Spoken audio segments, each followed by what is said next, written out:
All right, welcome to the Online Network of Independent Learning Professionals.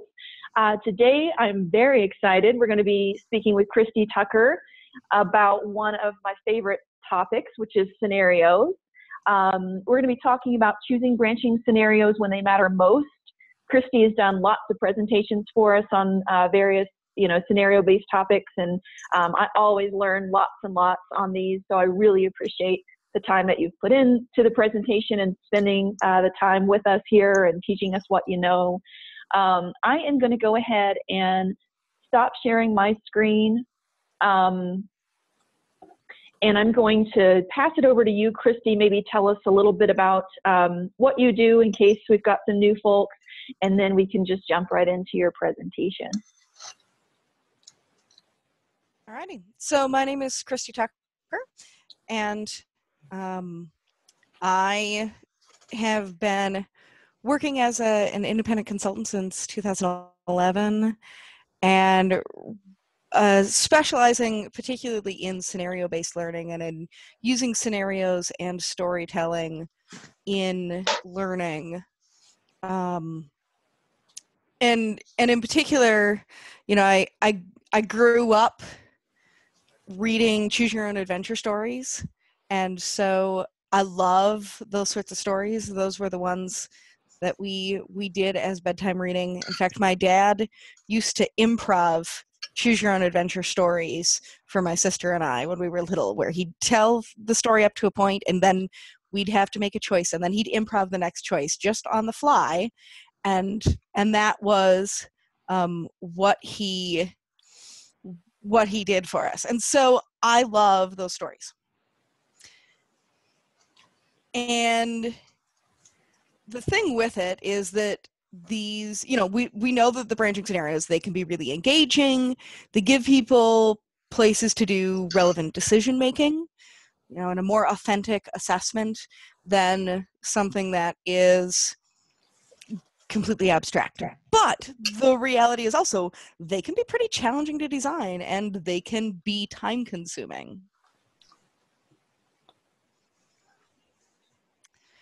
So what we're going to be looking at today is when should you create branching scenarios? So when do the benefits outweigh the costs in time and resources and difficulty?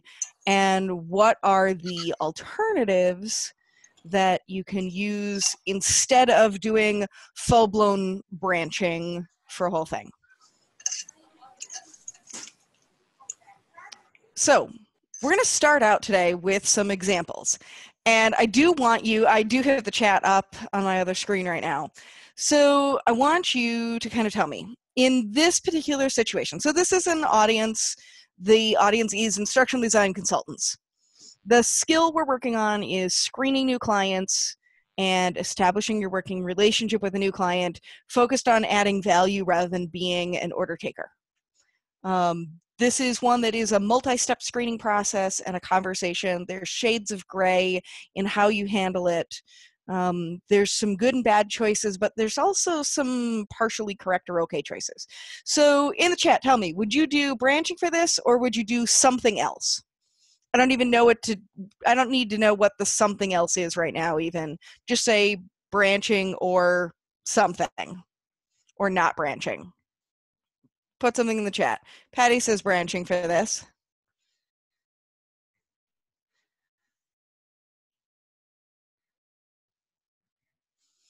Probably branching, maybe something cheaper. Yep. Okay. So, yep. So we've got some disagreement on here. So what about teaching online faculty who are teaching essentially the graduate courses for teachers going back for their master's degrees? And looking at communication skills, responding to objections, and dealing with conflict in online courses. So would you do branching or something else for this?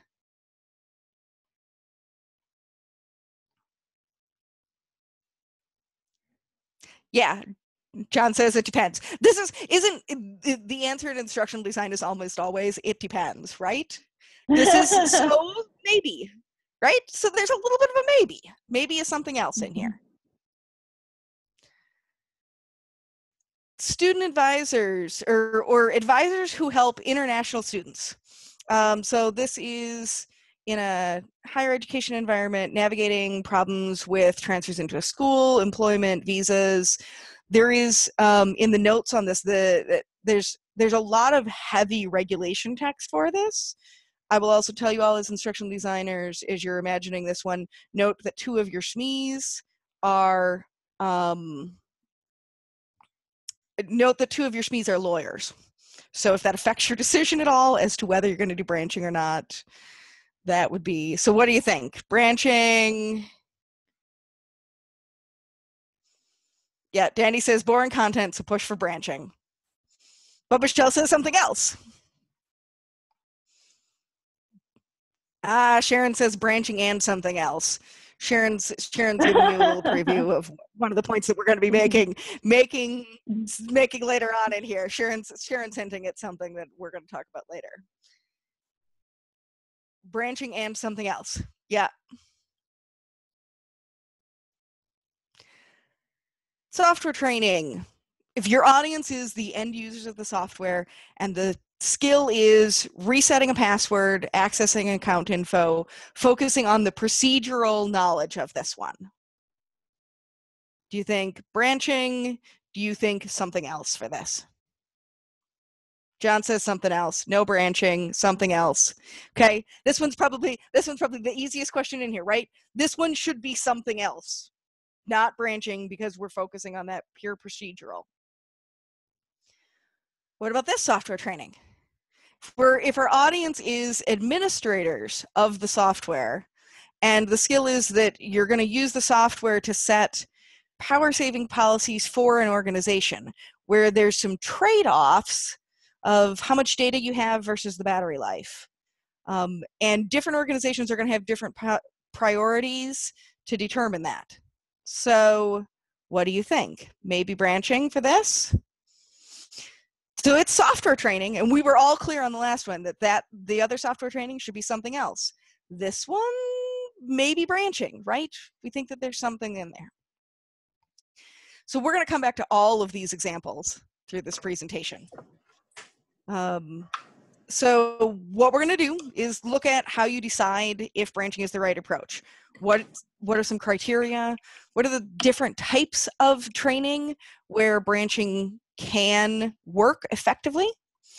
But also look at selecting some alternative solutions that are maybe branching light or other forms of using scenarios and stories that are not a full-blown branching scenario. Okay, thank you very much. And some sort of, and looking a bit at how we're going to save time and effort.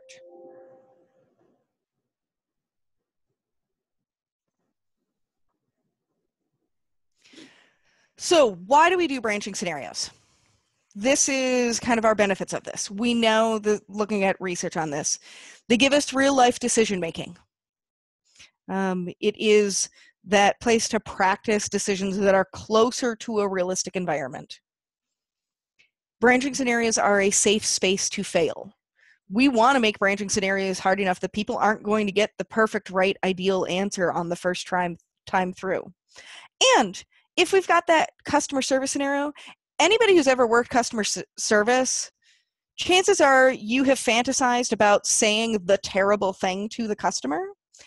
And in a branching scenario, they can see what happens if they say all the worst possible things and make the customer really, really angry. And that's fine. That's actually good use of branching.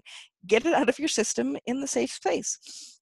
But also, it's that place to make your, that failure. And if failure is dangerous, then, branching is that place where it is literally safe to practice. When we do scenario-based learning, it does help trigger memories and give you better retention. You have all those concrete details to stick to, and it's a story, and we remember stories with concrete details really well. We remember failures.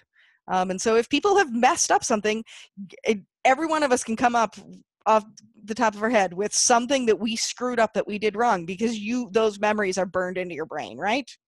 And that works for branching scenarios too. There was actually a study comparing information on a brochure that was presented in a bullet points or a narrative format, and people remembered more of the narrative than they did on the bullet points. Branching scenarios can engage the emotions. We have a lot of just being cognitive engagement, but we are also emotional people, and that also helps people remember, helps people be more engaged and interested, and also can help memory. There's also some research that doing scenario-based learning can help accelerate expertise, which is that you get to the point of being a competent performer faster when you're doing scenario-based learning than with more traditional training. And that's in research from Ruth Clark's book on scenario-based e-learning. So here's my criteria for when we're going to do branching. First of all, multiple decisions. This is the big one and is the deal breaker. It has to be something that is multiple coordinated decisions. Something where whatever you do for the first decision is going to affect what choices you have available for your second decision.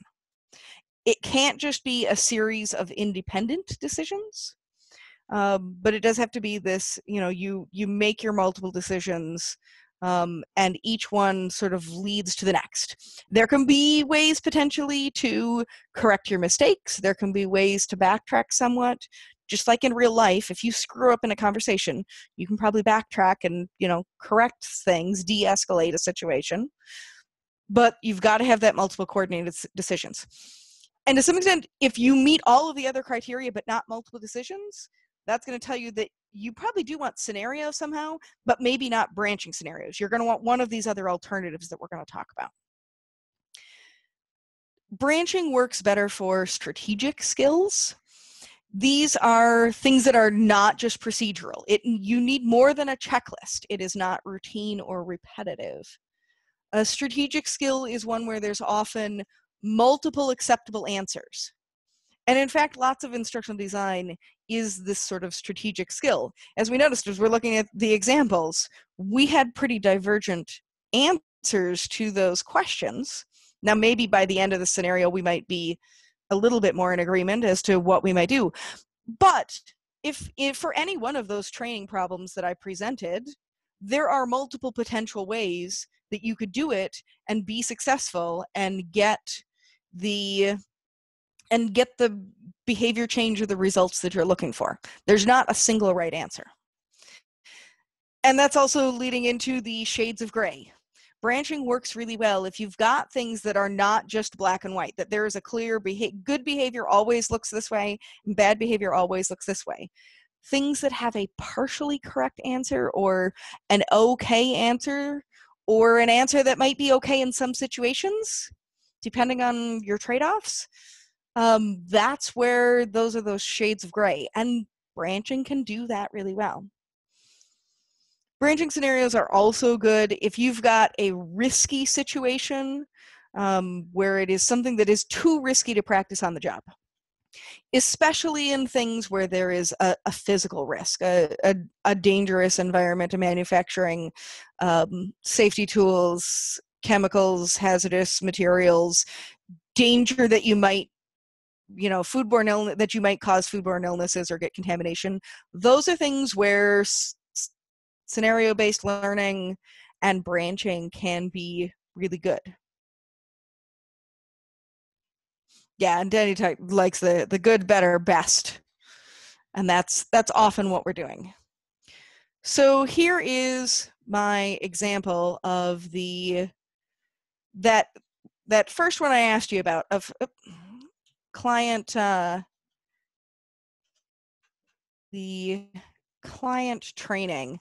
So this is a branching scenario, and if you read my blog, this might look familiar to you because I've been blogging about this for a while. I blogged each step of the process of creating this. So this is one where I'm talking to instructional design consultants about a client screening process and talking to clients and getting them onto doing a road mapping where you're talking about what the problems are that you're going to solve, rather than jumping right into the details of what's your course, jumping right into order taker mode. So this one has multiple decisions. This is a kind of a multi-step process. It starts from the prospective client emails you, you have some email responses, there's phone call, and then getting into the project. If you start out the conversation with the client by asking them, well, how long do you want the course to be and what level e-learning is it going to be? You are going to have different conversations with that client than if you start it by saying, what's the problem we're going to try to solve? So your very first questions that you ask change what questions are going to happen next in the conversation flow. This is something where there are, this is more strategic. There's multiple ways to kind of talk to clients at this client sort of onboarding process. This is something where there are some shades of gray. You'll see in here where there's some answers that lead to endings that are okay, where Sophie and her client do end up doing a project together, but things don't quite work the way that they'd wanted to, where things don't go quite according to plan, or where Sophie doesn't get paid as much as she really should have because she doesn't scope it correctly. So that's the gray area. The risk on this one is not as high because there's other clients out there, but there's some risk in getting caught up with a bad client. So this is one where it starts out, I've got an email in here, and if we are going to immediately, we have one paragraph worth of information, let's do a price estimate. The answer is no, that doesn't work. We're going to restart. But this is one that potentially you get some information, you schedule a phone call, and this one does work as branching. It's a conversation. Yeah, risk of loss of peace. Yes, picking up a bad client is definitely that loss of peace, as we have discussed in this in this group. So we can go through this. There are places, if you make a wrong answer, where you can potentially get back on the right path, because in a conversation, that is really what happens. You realize that you kind of skipped a step, and so you say, hey, wait a second, let's back up and talk about the problem instead. And so you can recover. And I want people to have the learning experience of recovering from their mistakes. So I did do a bit of a cutscene in here. I'm not having it be a decision for each thing. I am just doing this, kind of click through, and it's static for each part of this. So it's not, this reduces the complexity. This will be one of the things that we'll talk about later in reducing complexity. So that is kind of one piece of this. So looking at, again, going back to Ruth Clark's book, Scenario-Based E-Learning. This is a Scenario-Based E-Learning, Evidence-Based Guidelines for Online Workforce Learning. So this is where she talks about what she calls the 8 domains where scenario-based learning works. Now, when she's talking about it in the book, she is not talking just about branching scenarios. She's also talking about some more complex simulations, and some of these may need some more complex simulations. But all of these are things where you should be thinking about, how does a scenario kind of work in this situation? Interpersonal skills, like the example that I just showed, is a prime target for branching scenarios. Conversations are one of the easiest things to kind of put into a branching scenario, and that's one of the things that we see very commonly is doing branching for conversations and interpersonal skills. Compliance training can really work well with scenarios. Instead of doing just here's all the rules, have a knowledge check with straight up recall on can you remember the regulation, put it into scenarios, have them do things, have them see what happens when you screw up when you don't do the ethics training. There's a great training out there, the ORI, the lab, that is ethics training, that is all branching video scenarios. You take different roles and you see what happens when they cut some corners on the ethics of reporting research.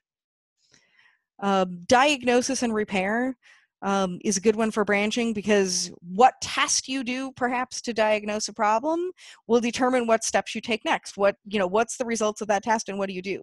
That may also work better in a simulation depending on how complex you need, but sometimes that can work in branching. Things where you have to do research and analysis, where it is, okay, you need to consult this source and talk to this person to do some research, or take this information and then put it into the decision and see what it is. Or where you are practicing pulling information from different sources. Doing trade-offs, balancing in the classic project management, fast, good, and cheap, pick any two. So, looking at project management and doing, what's the trade-offs if you decide that you want to do things fast and cheap? Well, here's what the consequences are in the quality and the effects that you get. Operational decisions, this is, again, the idea of strategic things. Things that are not the procedural, not routine, not repetitive. Design tasks are a little harder to do in a branching, but you can do some sort of simulation of, you make this decision and then you kind of give the mock-up of here's what it is. But planning things like that can work in a design. It works because, like, if you think about website design, if you give 5 different website designers a brief for a website, they're going to come up with 5 very different designs. All of those designs may meet the goals, but there's probably some trade-offs.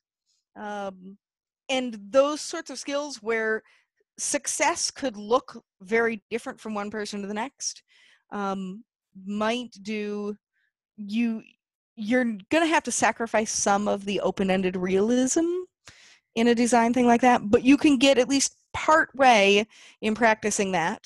And maybe you do branching in combination with other tasks that are more open-ended. Team coordination. I did a really interesting course several years ago on improving equity in school systems, and part of that was that you were managing a whole team of people.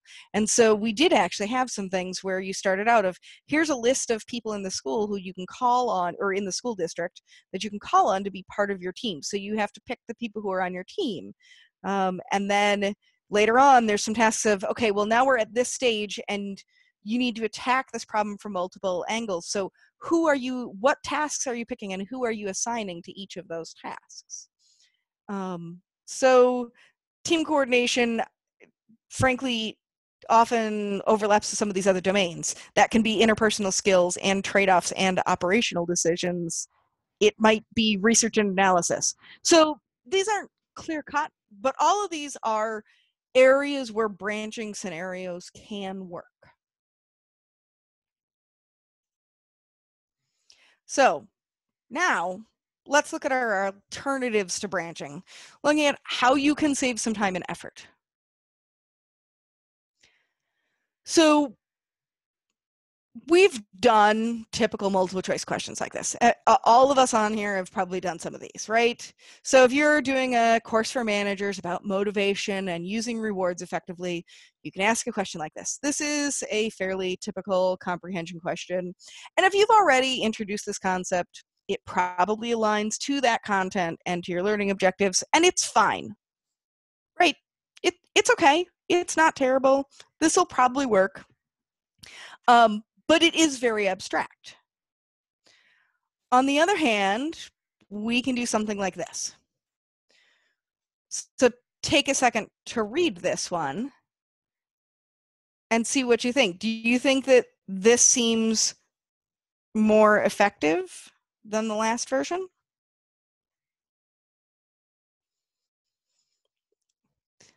I got an oh yes from John, so that must be, so that's pretty high praise. So this is still essentially the same question. We have mostly the same choices, although I added some concrete details with it. The scenario at the beginning is only 4 sentences long. So this is not a really big change. This is a little bit more writing. You've got 4 sentences more of writing to do the introduction for it. But this is what I call a one question scenario, or a one question mini scenario. This is one that you can do these little paragraphs. There is nothing in here that is really technical, that requires a lot of technical know-how. Any tool that can do a multiple choice question can do this. Yeah, as Danny says, Storyline has great templates already ready to use for this kind of thing. Put a little scenario, do your 3 choices. There's already stuff in there.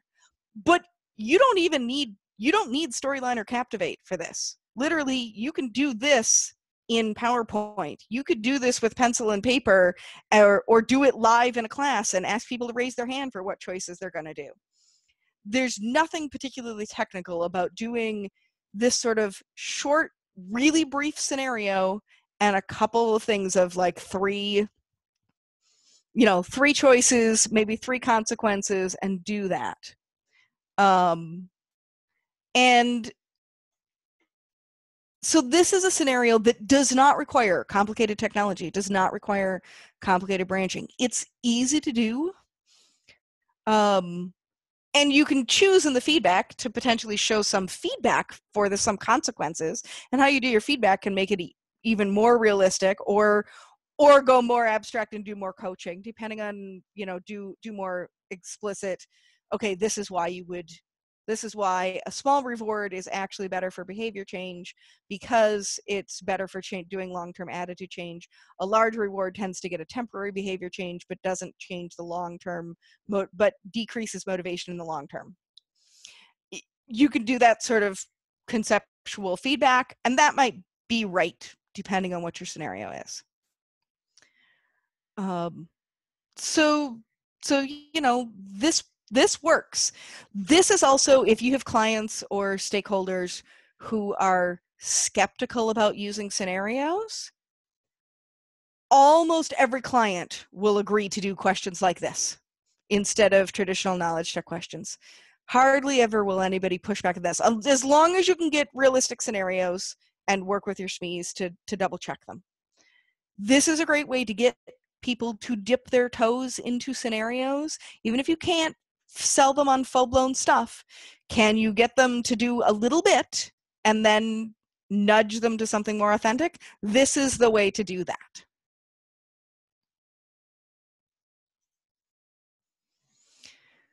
So here's another one of these sort of one question mini scenarios. If you remember the example at the beginning where I had the second software training, which was the administrators for software, and they need to make choices that have some trade-offs between how much of the GPS data they're collecting versus how long the battery lasts.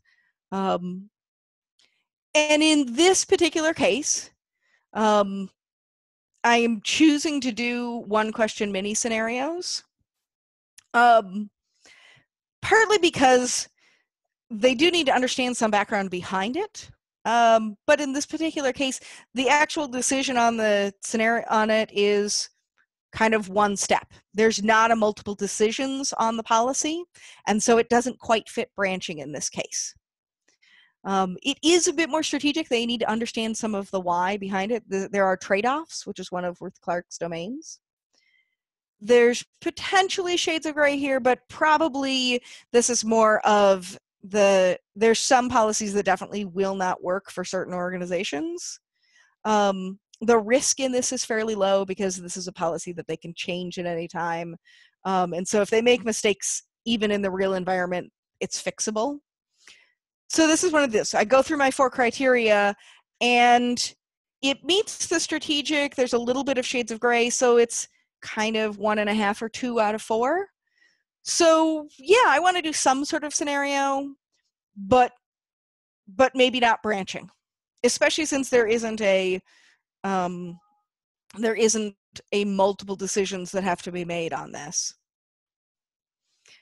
And in this particular case, I'm doing it, that software training, some of these scenarios in combination with some screencast videos, Camtasia. Here's the actual where you change the policy now that you understand how to do it and what the decision is, but here's the screen capture thing. As we discussed in the initial examples, that other software training where it is procedural, how do you change your password? That one should be screen capture videos or a software simulation. And that's certainly what I would recommend here.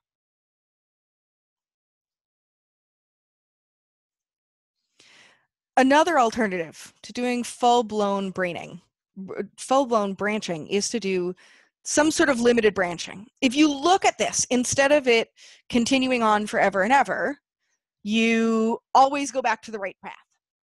Kathy Moore has called this the control freak approach to branching, because no matter what decision you make, you are forced back onto the correct path. Kathy's also called this a teaching scenario. So you can use this if you've got something like bare beginners to force them through a scenario in order to introduce a topic. You don't want them to get too far off the path because it's right at the beginning. You're using it as the hook and you're teaching them something. But she says if you're going to do that kind of control freak in order to teach people that this is the way we want you to do it, show them one consequence and immediately get them right back on. Give them the information after the scenario if you do that, because sometimes it can feel really forced and annoying if you get back on, if you're forced through that and you're not a beginner. If you've already gotten the info, that control freak scenario feels really like, okay, yeah, you're just railroading me through this whole thing. Another way to use this, we talked about the criteria for branching is that you have multiple consecutive decisions. Hey, Chris, but what if you've got something where it is... Can I ask you a question before you go on? Yeah. Can I go back to your question where she says to present the information around that scenario, like the content? Would it be on the third? I mean, if you're looking at this from a flow perspective, would you do that like in the third box? Or maybe there's even an additional box in between the second and third box going horizontally across the screen, right? So you give them the scenario, they make a bad decision, you get them back on track, but then you present the content after that first scenario, or is she saying do it at the very end? So in her example, she was saying info kind of over here at the very end. Okay. But in her actual thing, she has an example of this on her site. And what she does with it is the, I can go peek at her site and look there. So yeah, each one of these little feedback things does provide some amount of little information of this is what happens and hey, it might be better to do this other thing instead. Okay. And then you go back. So there is a little bit of coaching, but the full-on conceptual stuff, she talks about using this as the intro and the hook and then going on to the info afterwards. Perfect. Thank you. I'll see if you can't find that post, I'll put it in Slack and we can look that up. I can actually let's see if I can, nope, can't get to my notes easily here. I've got it in here. So it's, the post is called "Is It Ever Okay to Be a Control Freak?" So if you search for control freak on Kathy's blog, you will find the correct one where she's talking about this. And Bridget says that this is good for topics where there's security, where there's one way that the company needs you to do it. There's other choices, and this does let you show the consequences if you make that wrong one, but does force you back on. So there we go. That's that control freak. And And there are times when you do want to do this. We know that novices, for example, are less able to deal with, getting all of the contextual information out of a scenario or a case study than people who are experts and have more knowledge. If you're looking at, bare novices, this might be a way to do it. And yeah, I think, Jen, saying something about, you have to say something about why before you force them back on the right path, because they're not going to see this. I went through one of these as a learner at Cisco, where they were doing videos. The videos themselves were really cool, but they only recorded the videos for the ideal paths on this, and they did not. If you took a wrong choice, you got a text answer of here's what's wrong, but they clearly did not have the budget to record videos for all the wrong answers. So giving some coaching and getting people back, again, that's a good strategy for novices. Show them a bit of what's going on, and then put them back on the right path. So the other way that I have used this is, let me get back. Got a couple of demos in here. All right, so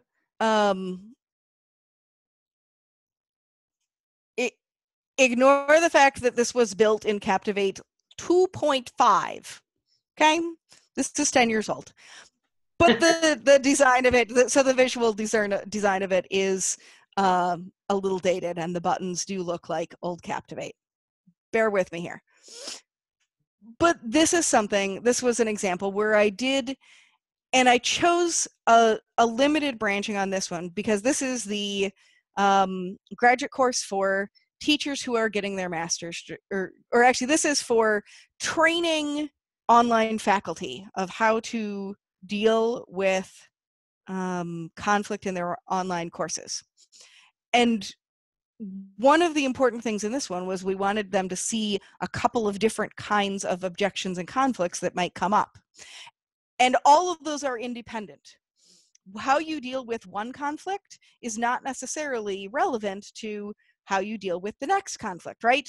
If you deal with it one way, in the next class when you have another conflict, it doesn't really matter how you handled the first one. So this fails that test, that criteria of having multiple decisions.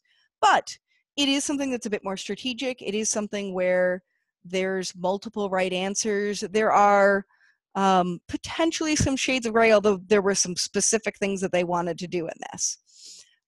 So I had, again, this is kind of that one question mini scenario, and effectively this is a series of one question mini scenarios. And so we can say that that's how you're going to respond to this objection from the student.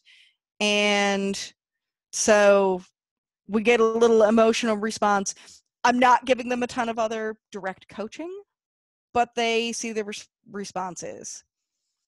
And again, you can see how that I say that the research is from 98 and I talk about it being 10 years old. Again, this is an older thing. But so this is one where I opted to do that series of one question scenarios. They're all kind of threaded together. This is also one where we did this as it's part of a graduate course where they're being taught and there is an instructor. So they do this activity in Captivate, and then they'd go back to the discussion forums and say, and there was a question about, okay, so if you'd gotten to write your own answers, what would you have put in here? How would you have actually handled this? So we use this branching scenario with consequences as part of the prompt for discussion and to have a deeper conversation. And that, I think, is, part of it of, learning from your mistakes. And this is the screenshots from that. So limited branching, either as a teaching scenario or as a series of one question scenarios, can work. So we can do, another option that I use a lot is story-driven training. And so what I mean by that is we've got two characters talking usually. One is a mentor, one is a newbie, somebody who is in the role of the audience that you're training. So in the example of if we're training student advisors, then the newbie who is being trained in this is a student advisor. They should be in that kind of role and be less experienced in that role. And so sometimes this is really looking over the shoulder of somebody getting coached by a mentor. So the mentor's doing lots of explanations. You could, again, have some one-question scenarios threaded together. You can also use this as a way to frame a case study or a series of case studies. So essentially, you're doing examples with context. I like doing these sorts of things where the whole thing is conversation. All of the content is delivered as if a mentor is explaining it to their coworker, to this newbie. So this is, instead of having that sort of one narrator, you hear two voices all the time. We all know it's tiring to listen to voiceover narration. Even good voiceover narration is tiring to listen to. Having two voices back and forth keeps it much more interesting. You don't get tired of listening to a single voice the same way. So this is an example that I'm going to show with permission of NAFSA, and Corey's on the call. She's the person who is the instructional designer for this. And this is, I'm going to switch over to this one. So you can kind of see. Now in this one, I have done these with videos. This is all, characters, and they're talking. I know I'm going to turn the audio down. They're having a conversation, talking about some of their challenges back and forth. Obviously, I'm just doing the, changing the poses as they're discussing things here. What we're doing in this is, this is a series of modules. Each one has a couple of student cases that they're working on. And so we're going to follow these cases. We'll get information on these, and we'll see them multiple times. So here's the student record, and we're looking at the options. The advisors have to be able to look at, okay, what are these options and what can I tell the student is available? Now, sometimes we've got emails. So this is a student who is having some challenges. We see this student Gene in both when he transfers to this, in one module, we see him because he transfers into the school. We see him come back, and his story comes back because he's having problems with his roommate. Later on, he has problems with an employer. So we have, you all can figure out how I'm building these in storyline. Then we come, he comes back later, he wants employment, and it isn't really going to work. This is that example from the beginning. And I talked about, we've got lots of heavy regulation text in here. And part of what they need to learn is they have to learn how to read these regulations and interpret those. So this is that research part of Ruth Clark's domains for learning. There's a lot of research and analysis, looking at the regulations and trying to figure it out. We're using this kind of story-driven learning as a way, these are worked examples effectively of how do you think through looking at the regulations. So we give them this process, this layout comes up often. What are your questions? What's the rule? And how do you apply this rule to these facts? And they see that fairly often. And yes, there's a bunch of text on the screen. And sometimes we've got to have a lot of text. When I asked this at the beginning, I think it was Danny had mentioned of like, this is boring content, and so we've got to do some sort of scenario. And that's part of it. This, you can see just from probably this little bit, this could be really dry content if we didn't wrap it into stories. We have the resources on this that we could do branching. We've looked at that several times. And partly, it doesn't quite work work out in this content, because it's so often that the advisors are going to do one thing, but the ultimate decisions are made by the students, and they're the ones who are deciding the things that have the consequences. And so a branching scenario doesn't quite fit this because of the multiple consecutive things. This worked better with wrapping a story around it, there's a lot of content in here.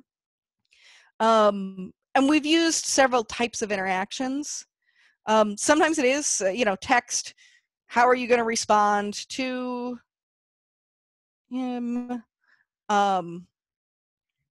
This is another one. This is a different student where, and all the words on the screen must be there. Yeah, there's, again, the SMEs are attorneys and we love them. They really are excellent.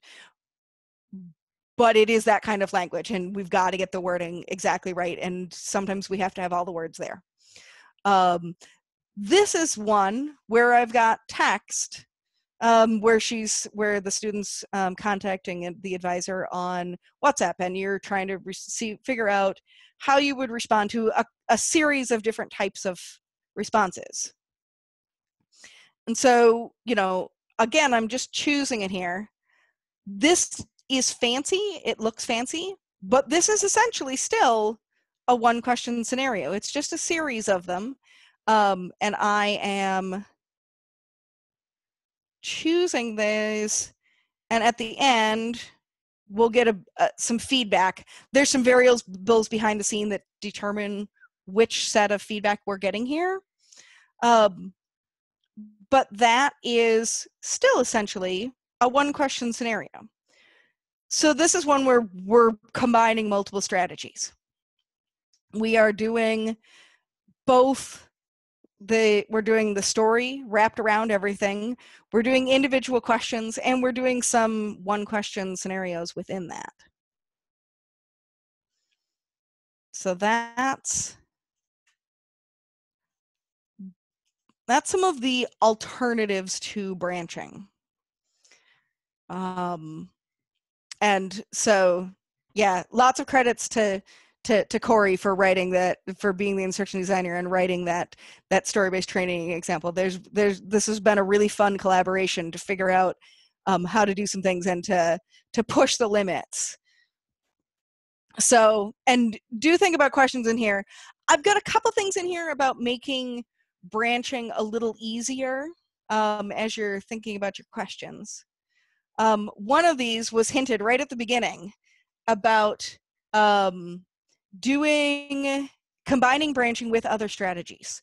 There is nothing that says if you choose branching that the whole thing must be 100% branching and you cannot do anything else.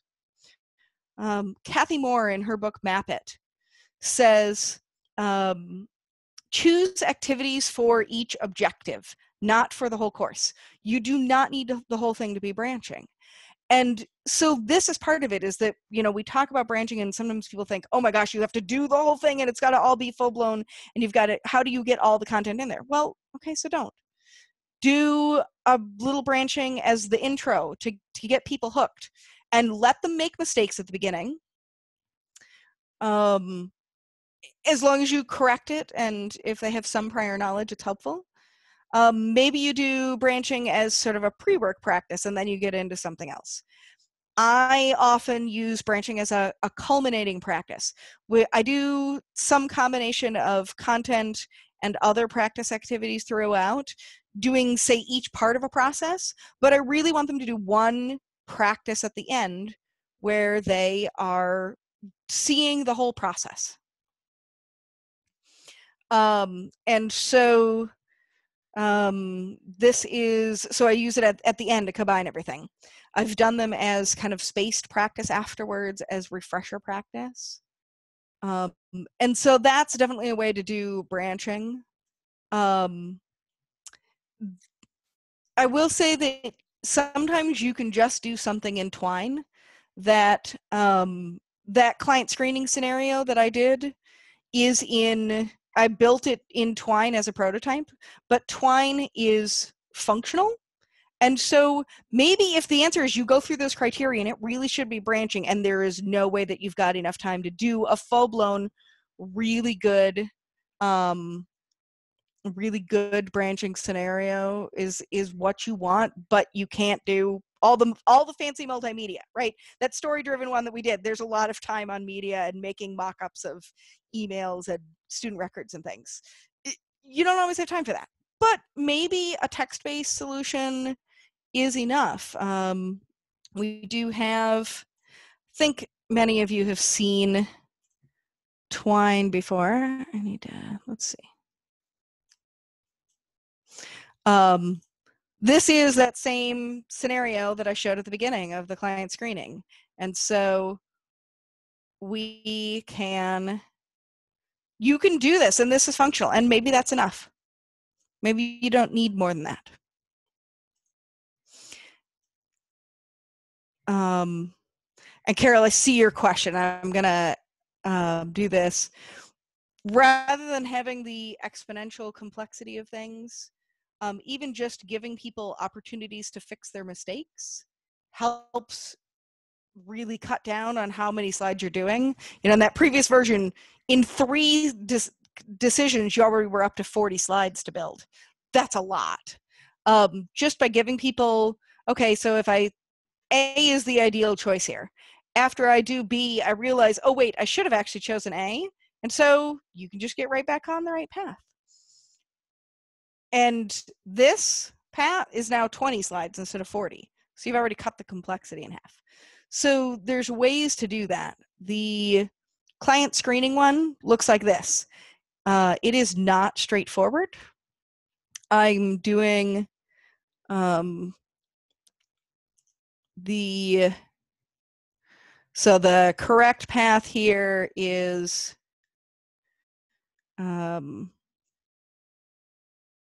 that, but we know that, but there's a couple of ways where you could get back onto this path, because you start out by asking about course length, but oh wait, you realize you need to actually back up and ask some other stuff. Or you can get back onto this at various places. Yep, and Danny's done this with, and yes, Twine. This is the twinery.org, and that's what this screenshot is from that. That's where I built this originally. That's what I like for building it, and doing the prototype. Danny has done this with Post-its on the wall, old school. I have done that too. I've done literal paper and pencil sometimes, which I don't recommend. But I have done it. So there are ways to do it. I will say Twine makes it easier. So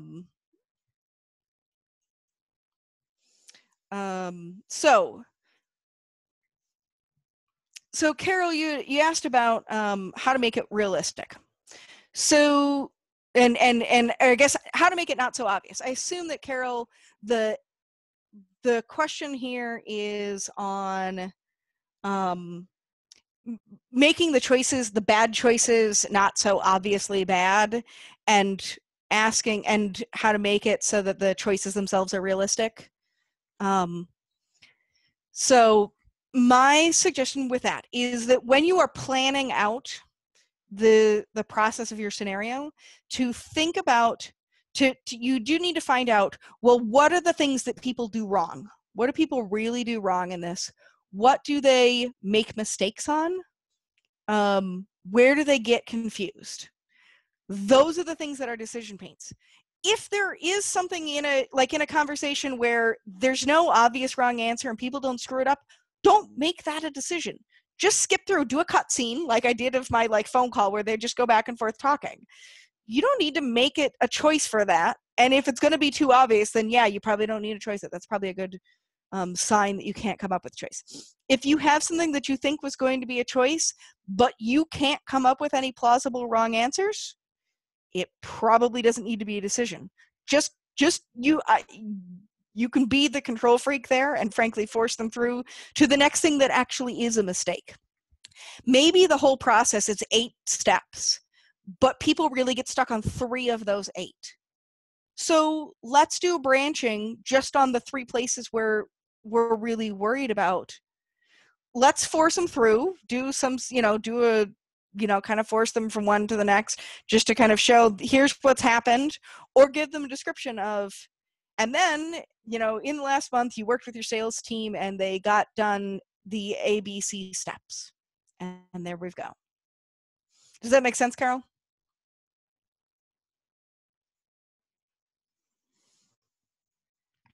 I'm putting the criteria back up here again. So this is kind of, again, this is where I am. Do your multiple decisions, and that's really the deal breaker, is it's got to be something with where multiple consecutive decisions and where the first one cascades into the second one, and that's where branching really, that's the sweet spot for branching. Everything else, even if it meets all the rest of these, I would say look for some other way to do scenarios. And I gave you a couple of options here. There's more options out there. There's other ways to do scenarios too, but something to give it some realistic context, I think, is always going to be more engaging and interesting for your learners, and they're more fun to write and build, right? I mean, so this is, how much longer development time do I do when I do for branching versus, so that the story-driven training, the NAFSA example, I will say, is about as long as doing branching would be. We probably didn't save any time on that one. I have done story-based learning that's not as complex for development as that one, but there's a lot of the mock-ups of emails and the, that phone one is some development time, and there's variables in there. So that one probably didn't save any development time, but it fits the content better. One question scenarios are really, for development time, they're just a multiple choice question, possibly with an additional layer. If the scenario itself is too long, sometimes the scenario is too long to fit on the screen with the choices. So pop the scenario up in a layer first, have them close the layer, read the choices, and give them a button to open up the scenario again, because you do run out of screen real estate. Those are the amount of development time to build one layer that closes. So not very much. Limited branching is going to be you're going to have more than if you just had, a straight 3 path. If you're doing 9 slides instead of 3, there's going to probably be, there is some extra development time, but you do templates and you can cut that down more. So much good information. I was going to say, yep, here's all my alternatives again. And I'm going to put my contact info up because I know we are down to 1 minute left. So feel free to reach out. I have a bunch of blog posts about branching scenarios and the process from start to finish, and about all of these alternatives on my website, which is christytuckerlearning.com. And you can find me at Twitter at Christy A. Tucker. Otherwise, you can email me and ask me more questions, because I know I didn't leave too much time for questions here. And she's also on Slack. You can find her everywhere. Yes. Good stuff, Christy. That was great. I agree. So very helpful. Thanks, everybody, for joining. Thank you, Christy. Chat love for Christy for all of the wonderful wisdom she's imparted to us today. And we'll see everybody at the next meeting, the first Thursday of April. Otherwise, we'll see you guys around on Slack. And have a great rest of your week. Thanks, guys. Thanks again. Bye, everyone. Thank you, Christy. Bye. Bye. Bye. You're welcome, John.